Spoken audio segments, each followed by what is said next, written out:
All right, let me ask you something. When was the last time you launched a fresh batch of ad creative for your Meta or TikTok campaigns?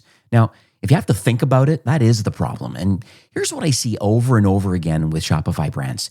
A founder or a media buyer, they find one or two kind of winning ads and they kind of ride those ads out until the performance kind of falls off the cliff.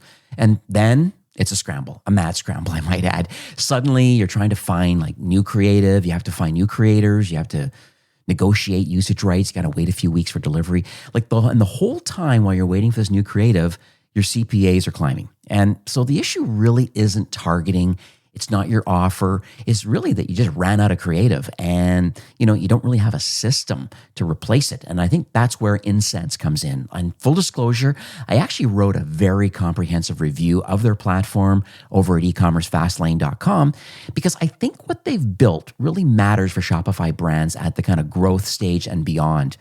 Now, Insense is a UGC and a creator marketing platform. It really does give you access to over 20,000 vetted creators across more than 35 countries. So you can launch kind of structured briefs using their templates, and you can chat directly with creators inside the platform. And every piece of content that you approve, it also comes with a lifetime usage rights. Now, that last part's really huge, actually, now I think about it. There's no more chasing permissions 6 months later when you, want to reuse a top performer. And I believe really what sets apart this platform from other UGC platforms is just how much it covers under one roof.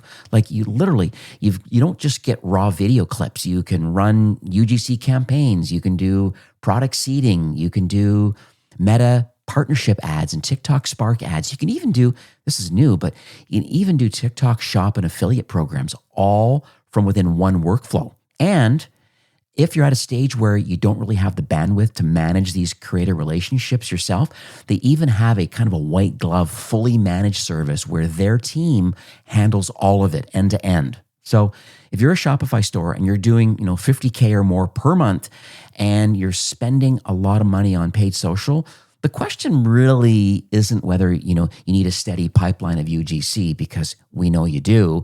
The question is whether, are you going to continue cobbling together to make all of this work manually, or are you actually going to build a system? And I think that's the benefits of Insense. So you can check out Insense. They're spelled INSENSE.pro,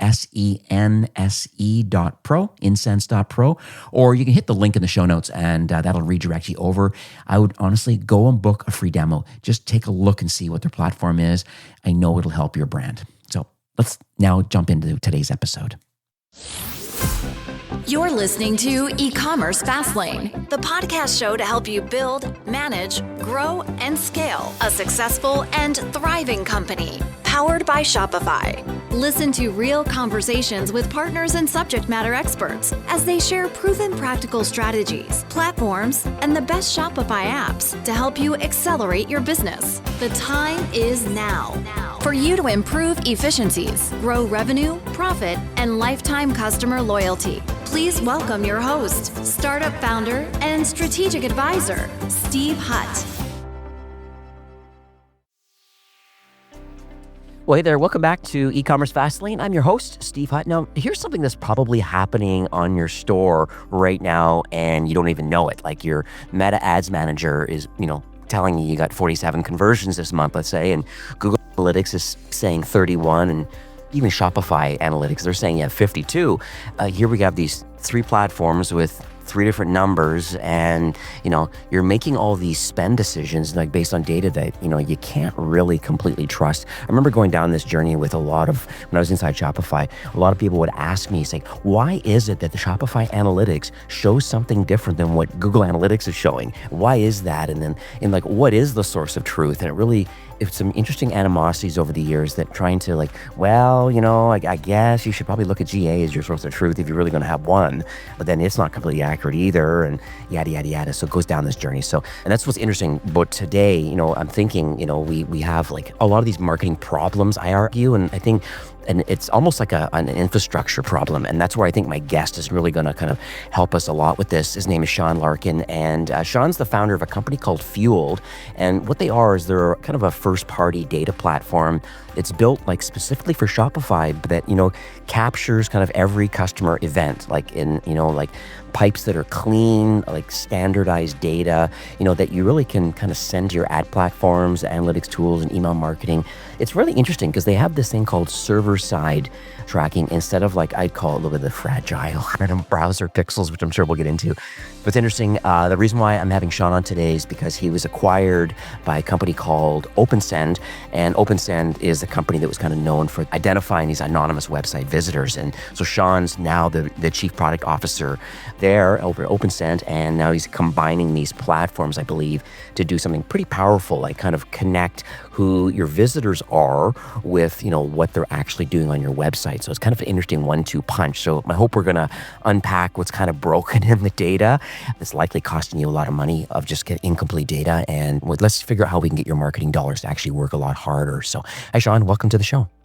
Thanks, Steve. It's really great to be here. Appreciate it. My pleasure. So let's talk a bit first about what Fueled is as a product, and explain like what it does in plain language, like what problem does it solve, and then why should a Shopify brand really care about having a clean data pipeline? Yeah, for sure.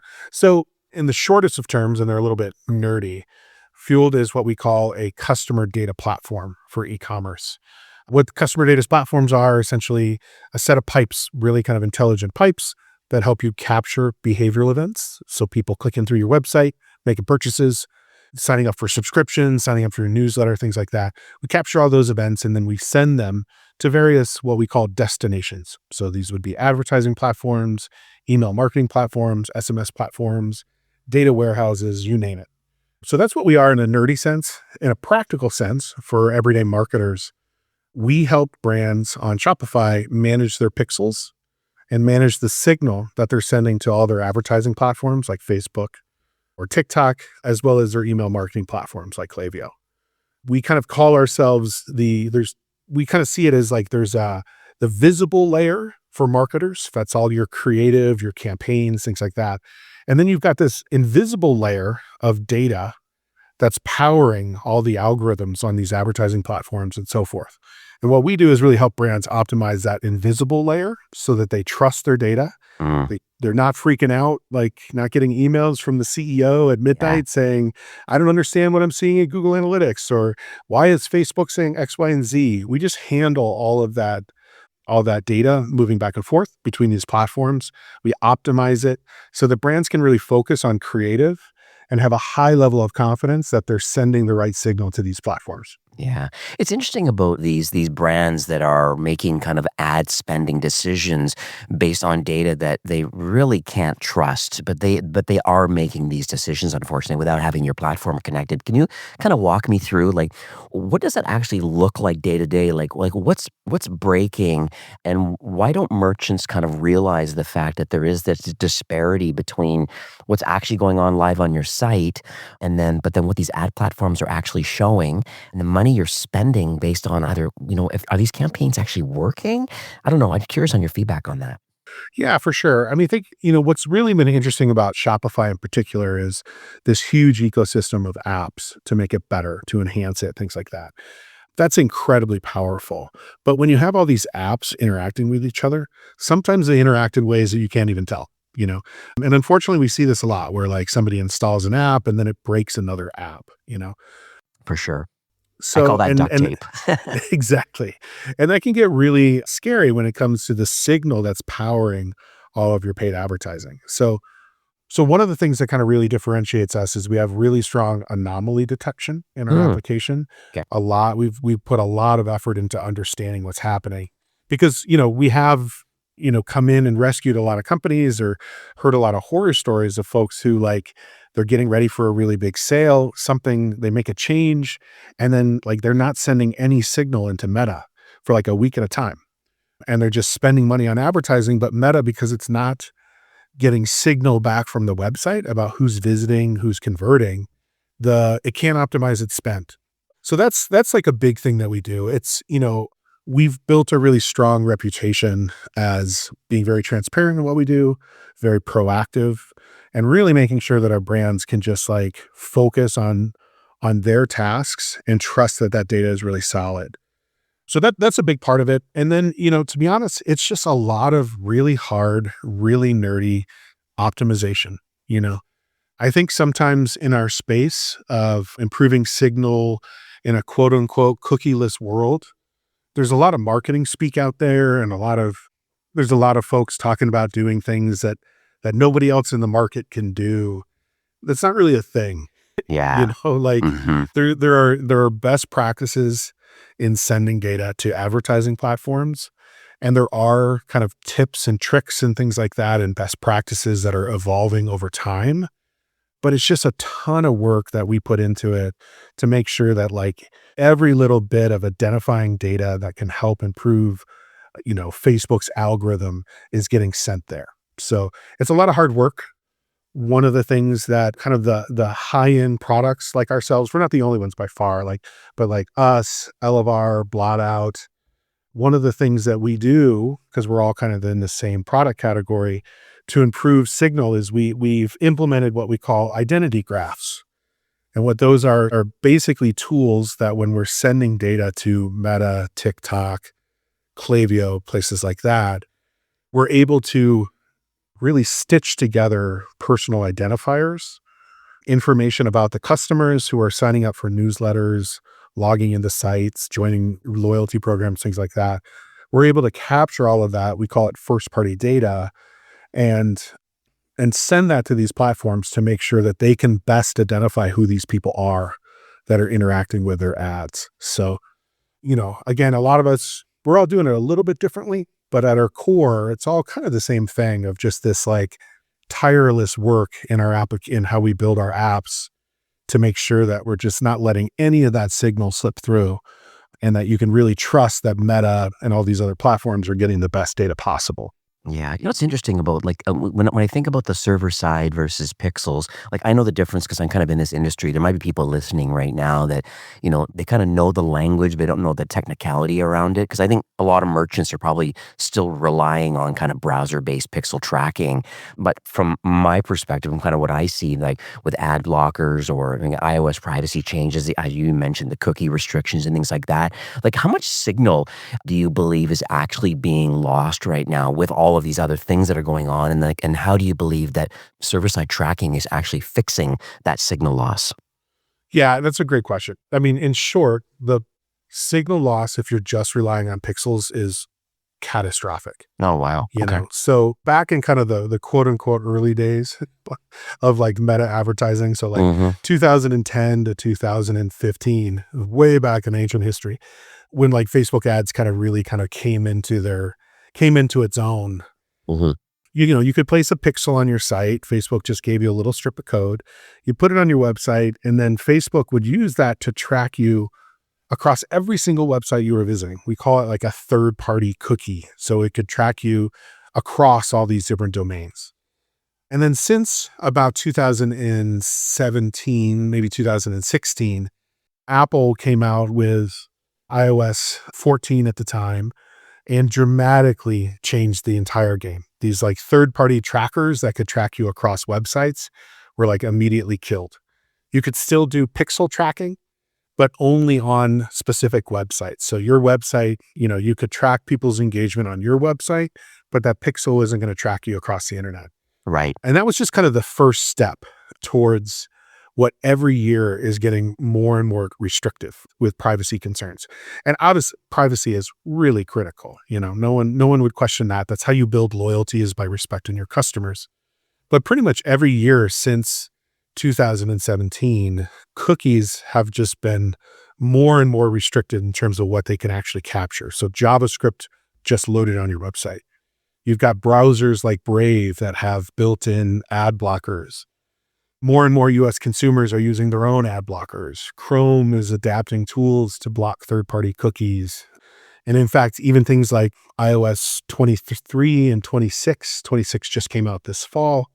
They start stripping identifiers out of the URLs. So, you send a Klaviyo email and the campaign ID on your Klaviyo email will get stripped out of the browser, depending on your settings in your mobile browser.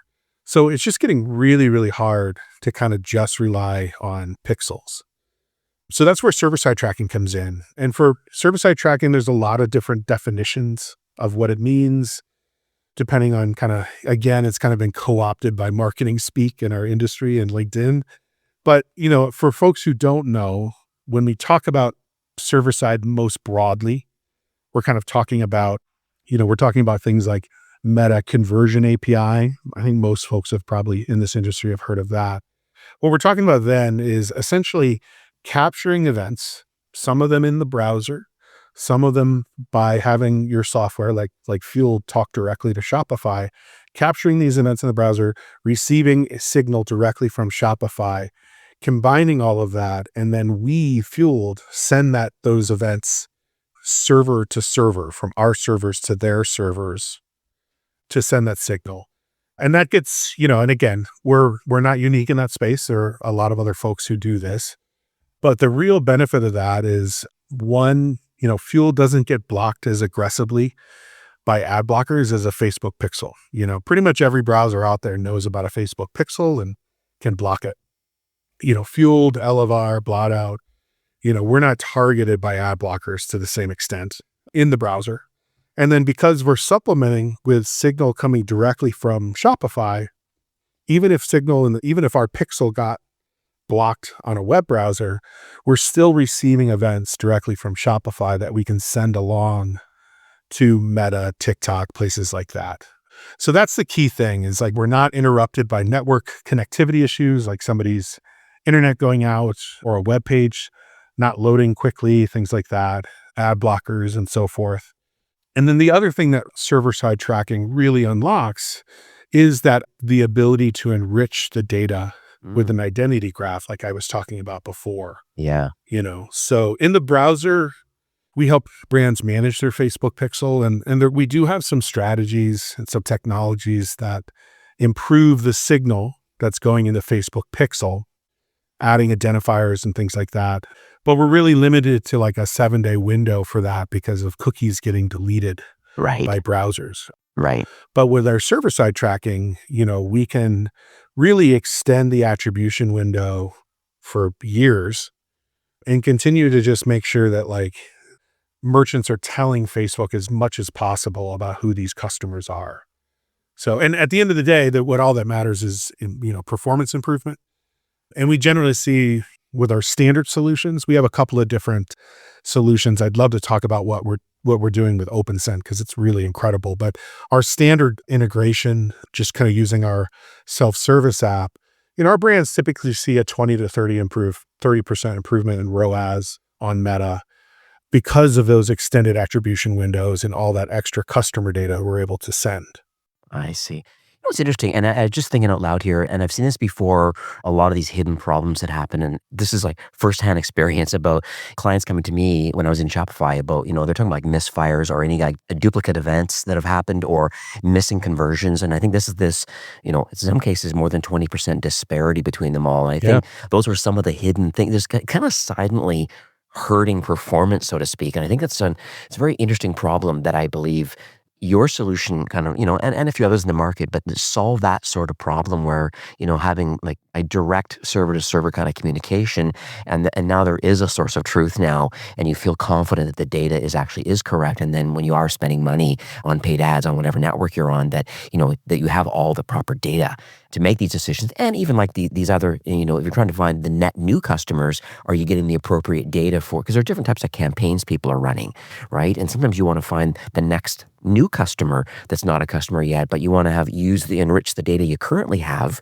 and have that piped over into a separate campaign. And I know you can do that too with your platform. So yeah, for sure. It's interesting to kind of talk about when tools like Fueled become really valuable to a merchant. You're getting started on Shopify, you're making, you made your first $1,000, or you've even had your first, $10,000 month. If you're at that level, kind of getting started, admittedly Fueled and kind of our competitors, they're not necessarily tools you need just yet. The out of the box Facebook integration for Shopify is solid. It's well maintained. It every once in a while has outages, but because it's software. But it's fine. Where tools like ours really come into play is once you're starting to spend enough that you're seeing less and less return on each dollar that you spend, there's just a natural and inevitable kind of what we call like a saturation point in your paid ad spend, where no matter how big you are, you eventually get to a point where there's diminishing returns. For a lot of brands, that might be around, $50,000 a month in spend, $100,000 a month in spend on ads. It just depends on your product, your competition, things like that. But, typically most brands that come to us are probably, they're doing like 8 million or more in GMV, right? So they're kind of graduating out of that SMB, small business, and they're starting to hire staff, dedicated people, things like that. That's where we really come in, because what we can do with those saturation curves, if you think about it, kind of mental model, you have this curve where like you're getting better performance and then it starts to kind of drop off. We take that whole curve and move it and shift it up, meaning that like we provide better data so that you don't hit that crest on that saturation curve as quickly. And you can really like kind of continue to scale ad spend efficiently because you're sending better and better data as you go. So that's really kind of where we kind of fit in there. But yeah, I think it's a lot. I don't envy. I ran I'm a goat farmer on the side. I raise Okay. goats and make goat milk soap. I was like trying to do that professionally, and then saw the first Dr. Squatch YouTube video come out like 6 or Right. 7 years ago, and it was like, I'm not going to compete. But from that experience though, that's what got me into Shopify. I mean, merchants have it hard, right? Like they got to focus on creative, they got to focus on tact, on all of these different There's a lot. campaigns. Yeah. The last thing they want to deal with is like reading a whole bunch of really obscure, obtuse documentation on how pixels are supposed to work, And so that's like the core thing. And even with really big brands, we work with Dr. Squatch, which has been great as a goat farmer and a soap maker. Yeah. Caraway, Cuts Clothing, Built Basics, Oats Overnight. Even these big brands, like they're very sophisticated. Yeah. But they can't be experts in everything. And so, most of our clients come to us because we have a level of service that's really high, transparency, and great tech. And so we give them a demo, we do the installation, we do some monitoring and proactive kind of engagement with them once a month to touch base. And they just trust that everything in that invisible layer, that it's all just running perfectly, Yeah. And that's really the value that we offer is, improved ROAS with a high level of trust that like, you just don't have to worry about it. That's amazing. So the whole OpenSend acquisition, I want to talk about that because I think it's interesting with the two companies kind of merging now with this acquisition of Fueled by OpenSend. Like, so for merchants that maybe they know, because I've mentioned it before and we've had them on the show quite a few times, the whole idea of OpenSend as a platform is really, it helps brands, even media companies like myself. You can identify these anonymous website visitors.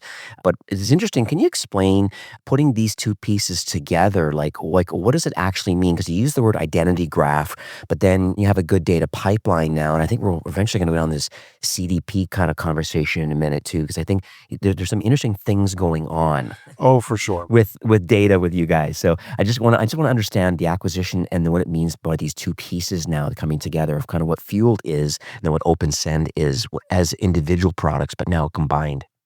Yeah, it's incredibly exciting, Yeah. So, I will say, so I basically got to know OpenSend's founders about a year ago, and we started, we immediately clicked. We immediately started kind of building projects together, combining our software. And it just became very obvious very quickly that there was something really cool there.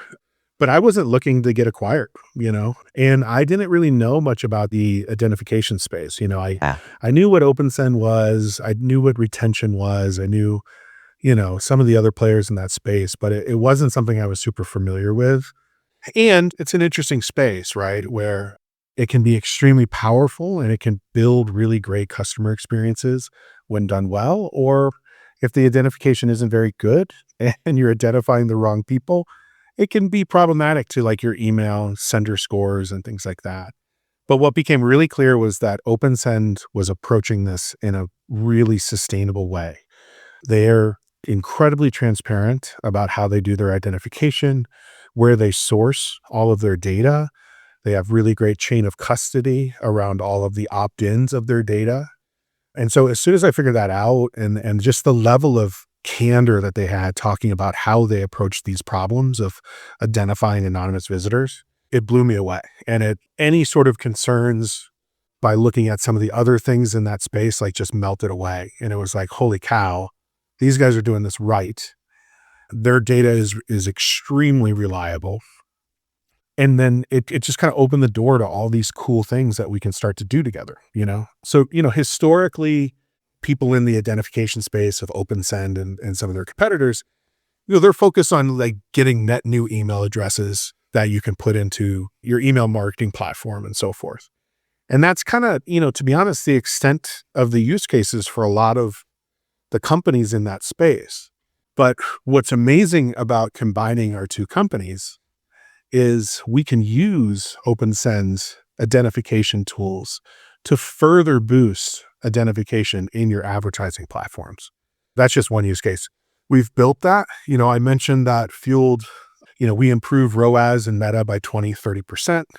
But when we layer in OpenSend identification to help further identify anonymous visitors and send hash email addresses, hash phone numbers to Meta to boost that, what we call event match quality scores. Mm-hmm.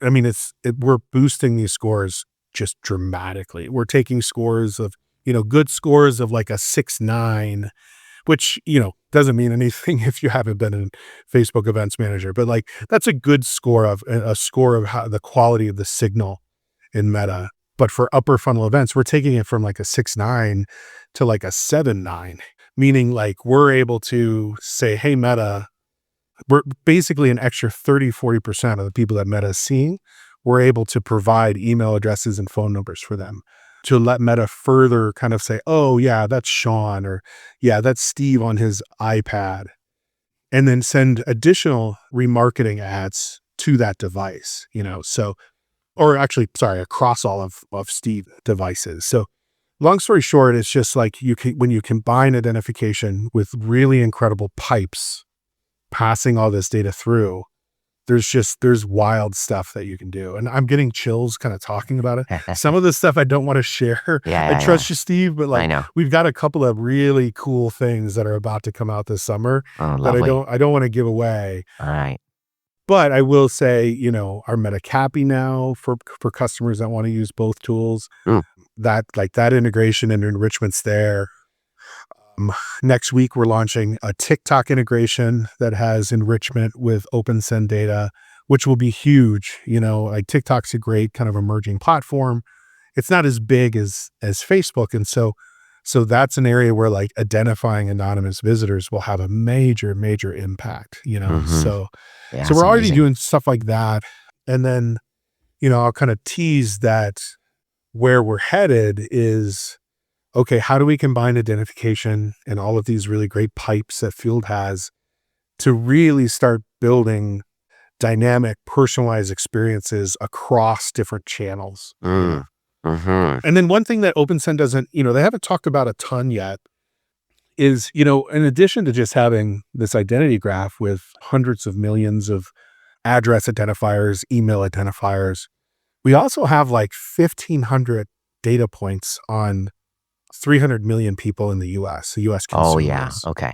And so like that's the next level too, is starting to kind of append that data, use machine learning on top of that data to do two things with Fueled. One, improve targeting for Fueled, improve different ways that we can send custom events to Meta and these platforms to target, like you said earlier, target new customers in particular. And then also, sending kind of identifiers and do segmentation to kind of enrich the events that are getting passed there so that you can, again, kind of build more personal experiences and things like that. That's amazing. I mean, every day, I haven't had a job literally in 18 years. I've run agencies. I've sold a bunch of agencies. Yeah. It's the first time that I've had a boss and had coworkers. And Yeah. I love it, because we're building really cool stuff. And we really encourage folks to kind of keep in touch with us because this is going to be a really big year for us in terms of new functionality. Yeah, and it says, and I totally agree. I think the union of the two companies together really does make a lot of sense, and I'm excited to where this goes. Sounds like there's going to be another podcast episode coming That'd be after wonderful. the summer, so we can maybe in the early fall, something that could be very impactful for kind of what you're building and why. I'd like to be kind of first on the street to talk about that, so we can maybe chat under embargo at that point Yeah, for sure. and then release it then. What about the larger brands that are listening right now, like these enterprises? Because I think some of them right now may have their own CDP. Either even like Klaviyo's got one now, Yapo's working on stuff. There's a lot of stuff going on where they're calling it this enterprise, customer data platform, and that's their 100% source of truth for for the whole customer record. But and maybe they have Segment or I don't know mParticle, whatever.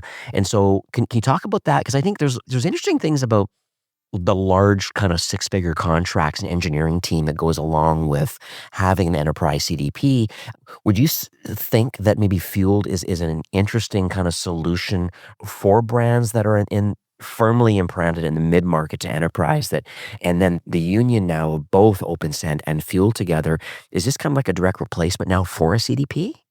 Yeah, yes. Okay. So we grew up, quote unquote, like Fueled actually was a Segment connector. Like it was a little Oh. cottage business Oh, where, okay.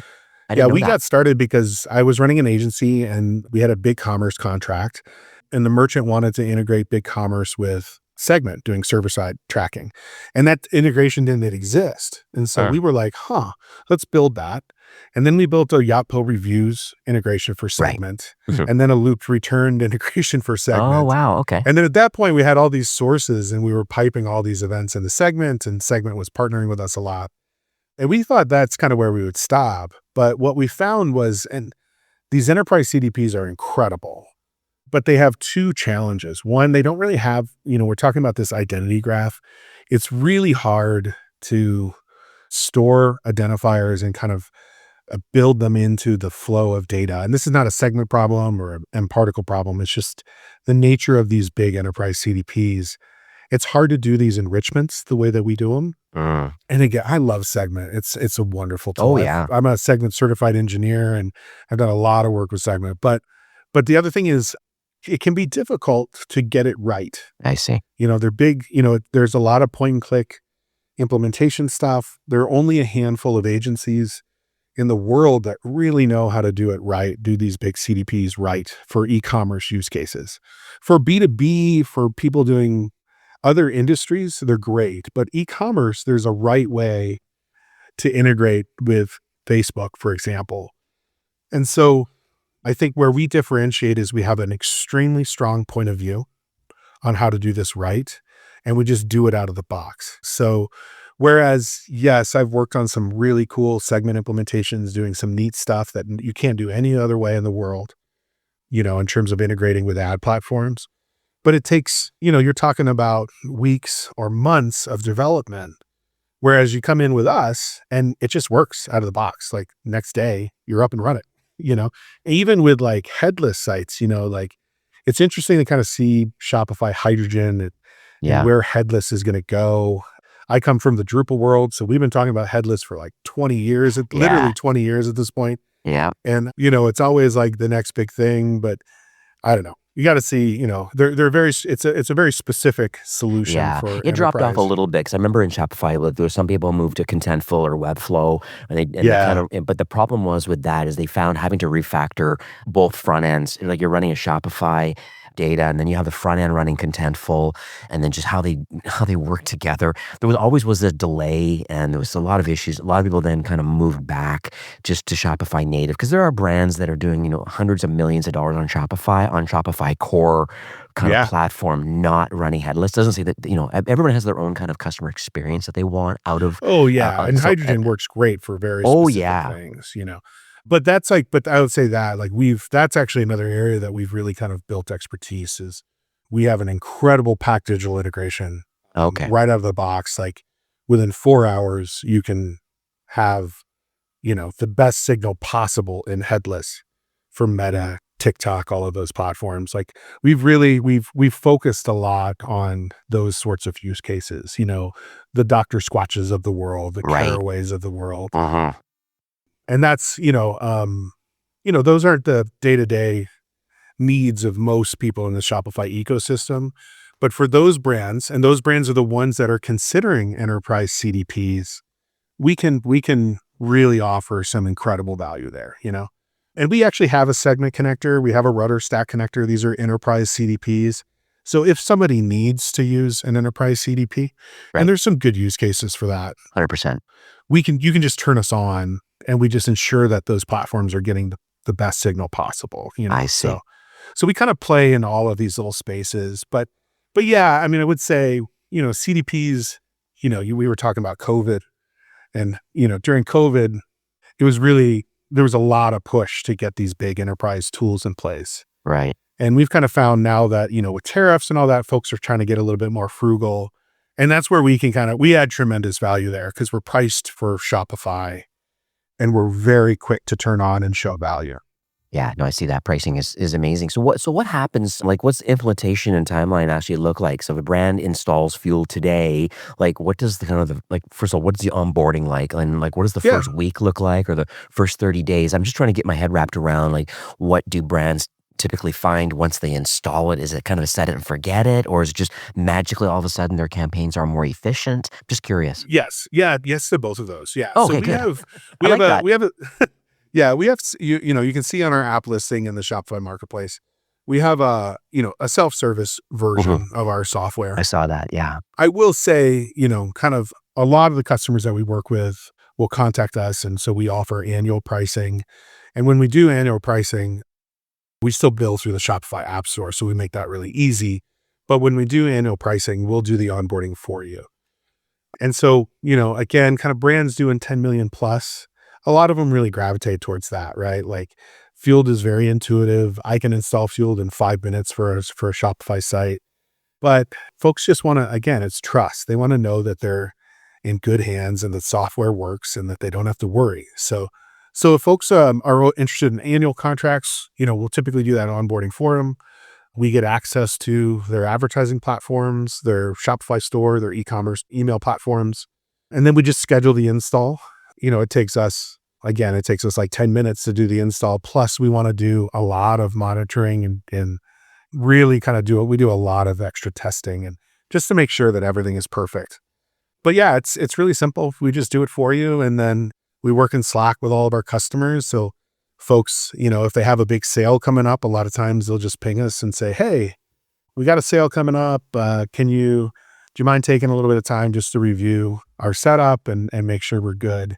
And that's kind of a unique thing that we offer too. You know, just that level of proactive support of like, yeah, of course we're going to log into Meta. We'll make sure everything's looking good, you know. And especially for like the hydrogen clients, like I mentioned, these kind of enterprise custom solutions, you know, they're tend to be bigger brands. They might have really big promotions. And there's a lot of complexity when you're in a hydrogen environment. And so for them to know that they can just like ping us and schedule a review anytime is extremely valuable to them. So Yeah, it's amazing. yeah, it's pretty fun. I mean, I think I don't know. I come from the agency world. So like really making sure that we're high touch, transparent, communicating how our software works. You know, that's really important. And again, it's a value that I see in OpenSend and is why I gravitated to those guys. hmm So for those that are, I guess, listening right now and they're thinking that, yeah, maybe, you know, I need to look at my data infrastructure and kind of like potential next steps. I know you said that they're individual products, but they're kind of together in one. I know, and the offer that I know that's currently available for my listeners on the OpenSend side, I know that they're offering 50 off for your first month. I'll put that link in the show notes because that certainly, if you're looking strictly just for identity resolution only, and you want to enrich your Klaviyo account with, you know, these anonymous website visitors and some kind of a thanks for visiting sequence, the OpenSend product can do that. But it's interesting now with the Fueled product now and how they're both kind of combined together. Like, what do you think the kind of the next steps are? How should people reach out if they think that, hey, you know, maybe, you know, I really want to understand more about the Fueled and the OpenSend together. And then, you know, like the offer I have is 50 off right now currently. I'm not sure what Fueled is offering on their side, but the same thing for sure. yeah, okay. All right, cool. Yeah. All right, so they just go over to the website Yeah. directly, okay? Yeah, so we haven't, we finalized this acquisition like literally a week ago. So I know. I'm early. So we still you're early. So I still have my Fueled email and my OpenSend email up Yeah, every day. I saw that. So basically, if you want to get in touch with us, you can go to opensend.com. We have a dedicated landing page for Fueled, opensend.com/fueled. Like I put fueled in my car, I fueled my car up. Or you can go to our website, fueled.io. Either one of those are a great starting point, and there's lots of links to click here to have us schedule a call. So that's probably the easiest way. I see that. We're all going to be, I think we've got like 5 or 6 staff between OpenSend and Fueled headed to Shop Talk in 2 weeks. Yeah. So we'll be drinking lots of coffee at Hazel's, and folks should look us up, ping us on LinkedIn or whatever. I'm excited to talk to folks. So yeah, those are probably the best ways to get in touch. Beautiful. Okay, well, I'll make sure I update the show notes with all of that. This is great. So opensend.com/fueled. You can go to that landing page, or you can just go to opensend.com and have a look directly. And sound like this has been a really impactful show. I've learned a lot. Like I had, a reasonable knowledge of cookies and pixel tracking versus server side, but you've kind of closed the loop a bit about the true opportunity, about kind of what is available and the future proofing of kind of what you guys are working on, and the personalization things that are coming down the pike too. So it's pretty neat. Great time to be alive. There's a lot of AI kind of like enrichment things going on that are really helping from a code perspective. And I think we talked offline before recording, but it's such a blue ocean of opportunity right now because there's lots of competitors attempting to do very similar things. But I would say that most people are not using server-side tracking at all. And so I think that's the point that I'm trying to get home, is that, if you're not using server-side tracking and you're spending $100,000 a month in paid ads, like there's some wasteful spending going on right now. Oh, for sure. Absolutely. Right? And hey, as we kind of wrap up, I do want to tell folks, like, let us know that you listen to this podcast. Oh, okay. Steve sent you to us. Sure. And we'll take care of you. Okay. We are such big fans of this podcast. And awesome. We really want to support the community that you're building out here, Steve. Lovely. Thank you. Oh, my pleasure. Well, it's great to meet you, Sean. Thank you so much for recording today, and congrats on the acquisition and the continued iteration of your career. It's really cool. Yeah, thank you. And welcome to the Shopify community. Yeah, thank you. I appreciate it. All right. Have yourself a great afternoon. You too. All right. Take care. Well, that's it for today's episode. I'd like to thank you personally for being a loyal listener of E-commerce Fastlane. It's my hope that this podcast is offering you a ton of value through growth strategies, tactics, and exclusive insider tips on the best Shopify apps and marketing platforms, all with my personal goal to help you build, manage, grow, and scale a successful and thriving company powered by Shopify. Thanks for investing some time today and listening to the show. I'm so proud and excited that you have a growth mindset and are a constant learner. I truly appreciate you and your entrepreneurial journey. Enjoy the rest of the week and keep thriving with Shopify.